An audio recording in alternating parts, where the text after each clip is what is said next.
Good evening to everyone. This is Dr. M.B. Agarwal from Mumbai Hematology Group. Today, we have Dr. Nitin Jain from MD Anderson as the guest speaker. And he's going to tell us all about chronic lymphocytic leukemia. And his lecture is entitled, very interestingly, as Future of Chronic Lymphocytic Leukemia Therapy is MRD guided, finite and combination oral therapy. So he's going to do that in about 30 minutes. We are grateful to Dr. Reddy's and Mike's Ideas for handling this show. We are going to have question answer session after Dr. Nitin presents his lecture, and I request all of you to put in your question in the question box right from beginning, so that by the time his lecture ends, we have ample of them for him to answer. Before I hand over the platform to Dr. Nitin, I've been asked to tell you something about chronic lymphocytic leukemia in India. I'm going to begin with some cases. So these are cases that we saw about a decade ago in 2011. The one on the left side is the son, and the one on the right is father. First, I'll tell you about the son. He was 39 years old. BNET stage A. He had deletion 17p. He was IgHV unmutated. His beta-2 microglobulin was high, so his IPI score was very high. His chance of survival at 5 years was 25%. Remember, we are talking about a decade ago when we had nothing except chemoimmunotherapy. This is father. He was 72. He was also BNET stage A. His beta-2 microglobulin was low. He didn't have 17p deletion. He did not have any TP53 mutation. His IgHV gene was mutated. His IPI score, therefore, was just 1, and that was because of his age. So his risk category was low, and his chance of 5 years survival was very high. So we saw both of them in 2011. This was before ibrutinib and venetoclax era. Son was treated with FCR. However, he relapsed within 18 months. He was transplanted. However, he relapsed after that within 6 months and then succumbed. Overall, he survived for 2.5 years. Father, as of now, is 81 years old, is still asymptomatic, is not needed any treatment, and his disease has not progressed. Now, what these cases do is to tell you two extreme pictures of CLL. One, father remaining asymptomatic for 10 years, and son having a very aggressive disease and dying very soon. I'm now going to put my third case. This is a case seen by Dr. Nitin Jain as well. This is a Parsi gentleman who stays next to my clinic in Dadar. We first saw him at the age of 51 years, and that was in 2001, that is 20 years ago. He's now 71 years old. In 2001, when he was 51 years old and he was diagnosed, that was only for the counts, he didn't need any treatment. 11 years later, 2012, at the age of 62, he needed treatment and he opted for FCR. He was physically fit with no comorbidities. At that time, we had nothing except chemoimmunotherapy. You remember that. He relapsed in 2017. At that time, he was 68 years old, and we had an access to ibrutinib by that time, and he was put on ibrutinib. He was quite fine for about 2 years, but last year, he was 70, he developed Richter. We gave him 6 cycles of R-CHOP. He responded, but soon relapsed. This is the time when he visited MD Anderson. He saw Dr. Nitin, discussed various options, came back, and finally opted for CAR-T in Israel. He could reach Israel just before the lockdown occurred. He got CAR-T done there. After that, he was stranded there for a long period.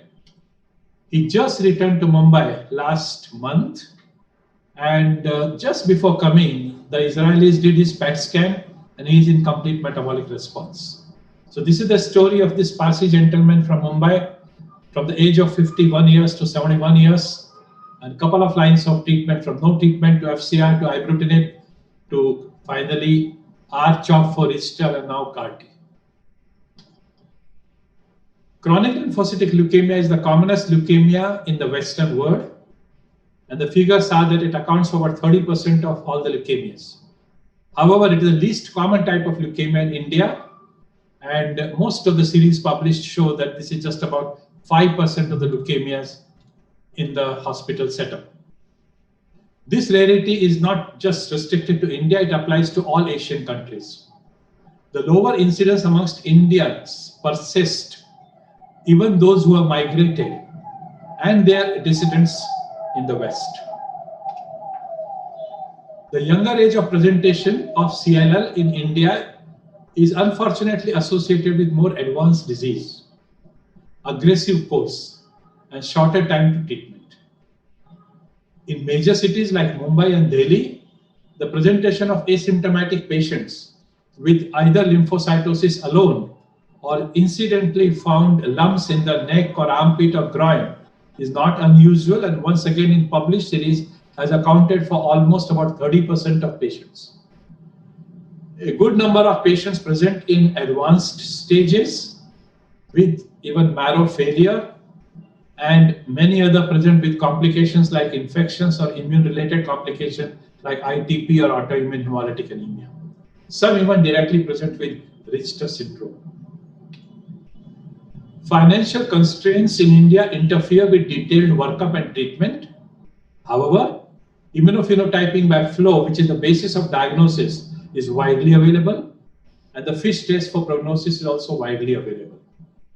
Tests for TP53 mutations and IGHV mutation status have become widely available, but are restricted to the stand-alone labs. Most of the institutions or the hospital labs do not do this. Similarly, cytogeneticists of top quality are available in major cities, and they can do karyotyping for you. Although not essential, most of the patients somehow undergo bone marrow examination, and they also undergo imaging, and somehow they also undergo CT and PETs. These are not absolutely required, but it's quite common. When you see a patient of CLL, the question to be asked are, is the diagnosis right? And I emphasize this because in India, even a case diagnosed on flow cannot be easily accepted, and you need to look at the quality of the flow, quality of the lab, detailed workup, the report that has been issued to convince yourself that it is a genuine CLL, or else repeat the same from a good lab that you can trust. Does the patient qualify for the treatment? Not all. Assess the molecular heterogeneity, spatially at least do the workup for deletion 17p, TP53 mutation, and IGHV mutation. Of this, deletion 17p is commonly done by most of the people, which we see as counter references, but TP53 mutation and IGHV is a rarity in routine practice. Assess the tolerability of the treatment with respect to age, comorbidity, performance status, and define your goal of treatment in consultation with the patient and the family. In a young patient, the goals are different from an elderly frail patient. In a young patient, the goal is to achieve unmaintained long-term response, if possible, MRD negativity and eventual cure. And I must tell you that the MRD test by flow cytometry from peripheral blood and marrow is now available in good number of labs in this country. In elderly frail person, the goal is to achieve disease control with a tolerable regimen. And I think the emphasis on tolerable word, without bothering too much about complete response or MRD negativity. We don't much bother about that. There are 4 complications which should be looked for, prevented, and treated. CLL have extra risk of infection.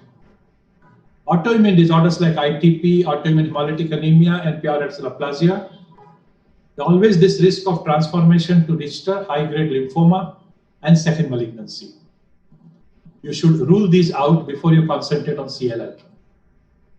Infections are a commonest modality of death of CLL patients in India. CLL itself is an acquired immunocompromised state. Vaccination against pneumococcal infection, although available all around, is not routinely practiced. Yearly influenza vaccine in this elderly group of patients should be offered, but is not the routine practice.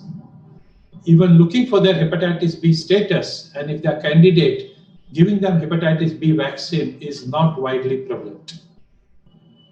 There should also be judicious use of antimicrobial prophylaxis, and there can be an occasional case, very occasional case, who may need intravenous gamma globulin if his IgG levels are very low and if he's getting frequent infections, and some of them are severe.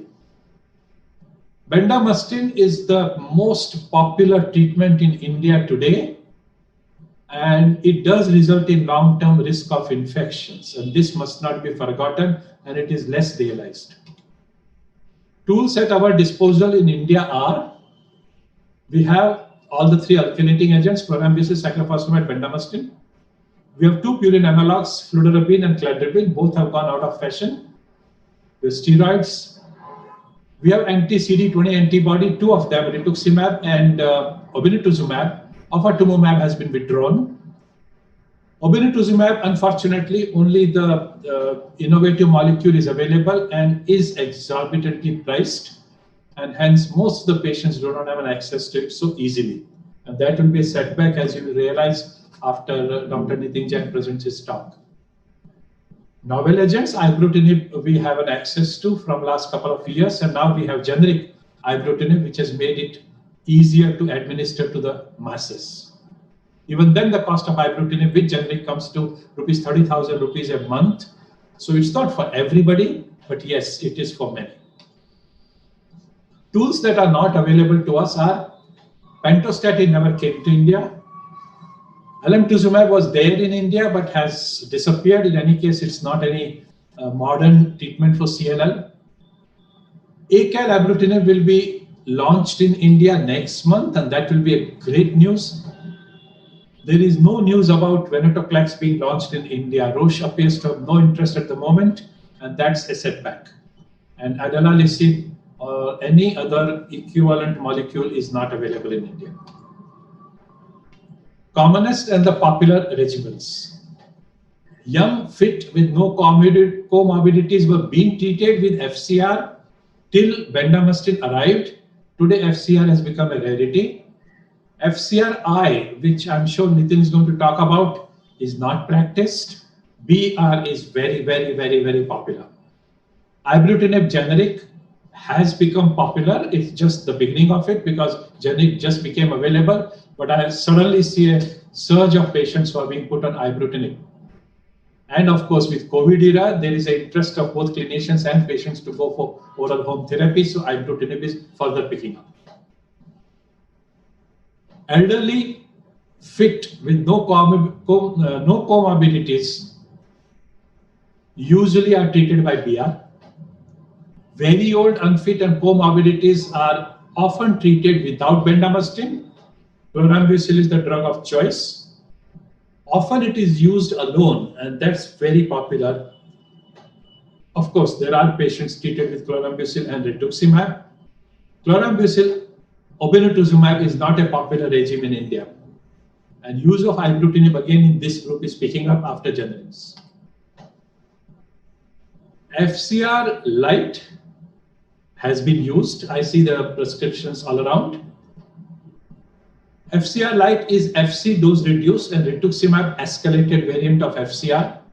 It is effective and has better tolerance with respect to reduced grade 3-4 neutropenia. However, this data was generated from a single arm study and there is no phase 3 data. But this is more popularly used in India than FCR itself. BR therapy, of course, is left and right. It is used for across, everybody.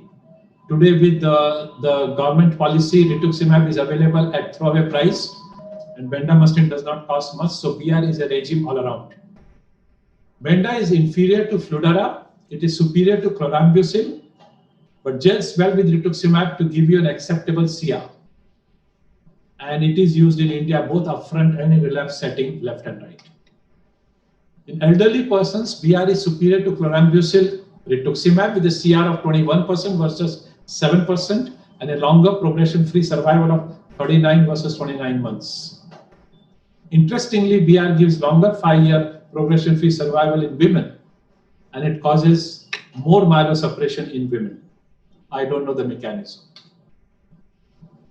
Well, old is gold. Those of you who are of my generation know these actors, Devanand and Nutan. So, aged people, poor performance status, and comorbidities. Though chlorambucil obinutuzumab is an attractive combination, Obin is beyond reach of many patients in India. Obin with chlorambucil has improved response rates and given prolonged PFS compared to both chlorambucil monotherapy and chlorambucil with rituximab. So should be a preferred option. Peculiarly, it had lower risk of death than chlorambucil monotherapy. Well, sequencing and molecular studies, impact of deletion 17p, TP53 aberrations and IGHV mutation. Significant impact because that totally changes your outcome.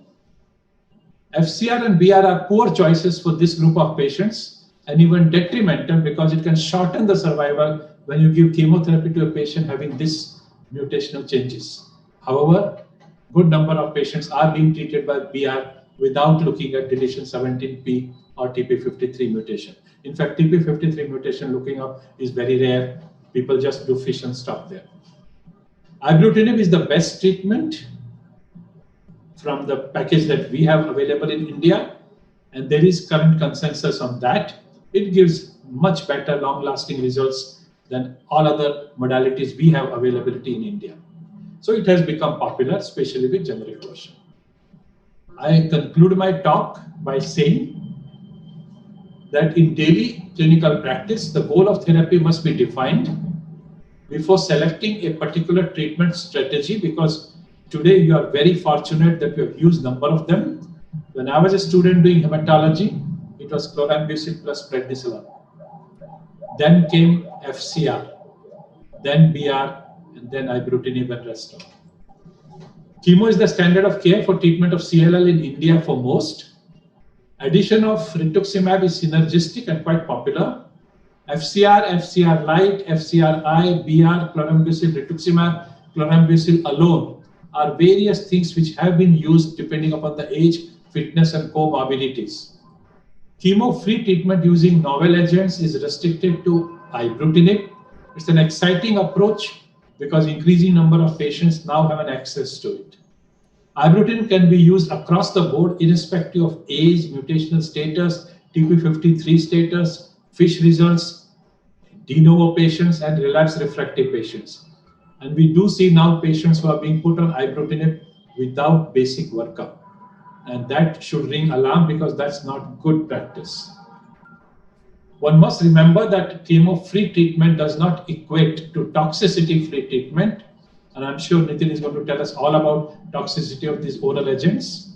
A small fraction of patients in India do have an access to drug like venetoclax. There are 4 brands which are sold in Indian market, not through Roche, but through agencies who get you drugs. They ship them, they import them, and give you whenever needed. These patients are on venetoclax plus ibrutinib, and one patient that I shared with Nitin is a young man with deletion 11q and IGHV unmutated with a large abdominal mass, which was fortunately not registered. And this patient is on ibrutinib venetoclax combination, following up with Nitin. He's doing very well. So small fraction of patients for whom finance is not an issue, they have an access to venetoclax or obinutuzumab, etc. MRD assessment by flow cytometry giving a sensitivity of up to 10⁻⁻⁴ in a reliable fashion is available in Mumbai and other places in India. And this is useful if your patient is on venetoclax, like the gentleman I just mentioned to you. It, however, serves no purpose if the patient is on ibrutinib, because you don't expect MRD to become negative. Well, that's all I have to tell you about CLL in India.